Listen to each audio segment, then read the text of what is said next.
जब मकान बनाया जाता है तो मकान बनाते हैं तो उस मकान का वास्तु पूजन किया जाता है, वास्तु के हिसाब से मकान को बनाया जाता है। लेकिन आज के मानव क्यों घर में बीमार रहते हैं, किसी गुरुजी के पास जाते बोले गुरुदेव बहुत बीमार हो गए, कुंडली तो देखो गुरुदेव, गुरुदेव दिन रात बीमार रहते। तो साहब घर का वास्तु पूजन नहीं कराया, पहली बात। दूसरी बात, घर में जब आप रहने जाते नए मकान में तो उस मकान का वास्तु पूजन कराने के बाद में हमें रहना चाहिए। जो भगवान शिव ने, भगवान शंकर ने रावण को बुला करके लंका का वास्तु पूजन कराया था। अब वास्तु पूजा किसे बोला जाता है, किस किस ने वास्तु पूजा आपने सबने करी होगी, हाथ तो ऊंचा करो जरा। अरे इंदौर शहर में तो बहुत वास्तु पूजा होती है, नहीं करी किसी ने? वाह। मकान का मुख कहाँ होना चाहिए? मकान का मुख उत्तर दिशा। मकान का मुख कौन सी दिशा है? अरे कौन सी दिशा में मकान का मुख होना चाहिए? पूरब और पश्चिम दिशा में मुख होना चाहिए। जिस मकान का दक्षिण मुखी हो उस घर में बीमारी होती है, ये शिव महापुराण की कथा में लिखा हुआ है। उस घर के मुखिया को ब्लड प्रेशर, शुगर और प्लस में कौन सी बीमारी, आजकल उस बीमारी को क्या बोला जाता है? पाइल्स की बीमारी। हमेशा देखना, जिसका घर दक्षिण मुखी हो उसको बीमारी होती है, दक्षिण मुखी वाले। और जिसका घर वास्तु पूजन नहीं होता है उस घर में भूतों का वास, यानी कि उस घर में लक्ष्मी का वास नहीं होता है, उस घर में लक्ष्मी नहीं रहती है। और वास्तु पूजन किसे कहा गया?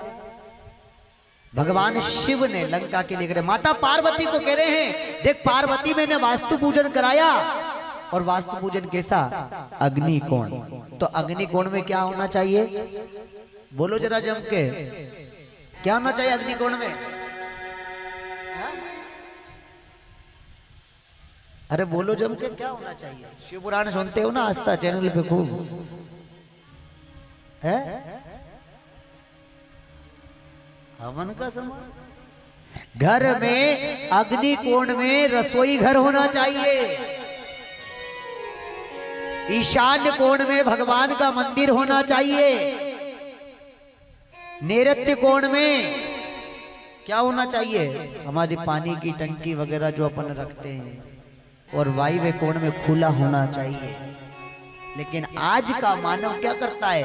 जहां ईशान कोण होता है वहां भगवान का मंदिर नहीं मिलेगा आपको, वहां चढ़ाव बना देगा, या तो फिर वहां लेट बाद मिलती है। उज्जैन की कहानी है, हमारे एक यजमान है उज्जैन में अंबर कॉलोनी में, उनका मकान ऐसा बना साहब कि जहां भगवान का कोना था, जहां ईशान्य कोण था, वहां पर उनके घर में लेट बाद बनी हुई थी। उनके घर में कितने बच्चे थे? 7, और 7 में से मात्र 2 बचे, सब जवान मृत्यु, एक के बाद एक मरते गए। क्यों? क्योंकि घर का वास्तु बिगड़ा हुआ था, घर का वास्तु बिगड़ा पड़ा था। क्योंकि जहां भगवान का मंदिर था वहां पर उन्होंने वो बना रखा, और जहां रसोई घर होना चाहिए वहां चढ़ाव बनी हुई थी। जब भगवान शिव ने, भगवान शंकर ने वास्तु पूजन कराई तो हम तो मनुष्य हैं, हमें भी वास्तु पूजन कराना चाहिए। हम वो पैसे डॉक्टर को देकर आते हैं, वो पैसे अगर हमारे घर में लगाएं तो हमारा घर कैसा होगा? वही पैसे आपने डॉक्टर को लाखों रुपए देके दे दिए, डॉक्टर को रोज जाए गोली दवा खा रहे, डेली खा रहे, और एक ही बार में अगर घर का वास्तु पूजन करा लिया जाए तो वो बीमारी से दूर, वो बीमारी से वंचित हो जाएगी। पर नहीं गुरुदेव, गोली खाने में आनंद आता है, स्वर्ग की प्राप्ति होती है। हमारे घर का वास्तु पूजन कराना जरूरी होता है। वास्तु पूजन किसे कहा गया?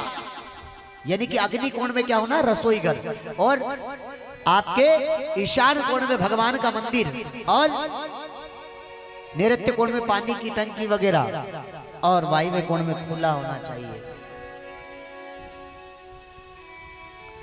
सबसे ऊंचा कोना कौन सा होना चाहिए मकान में? ईशान्य कोण जो भगवान का, अगर वो ऊंचा नहीं है तो उसमें झंडा लगा सकते हैं ऊपर, भगवान का कोई सा झंडा लगा दो तो ऊंचा हो जाएगा आपका ईशान्य कोण।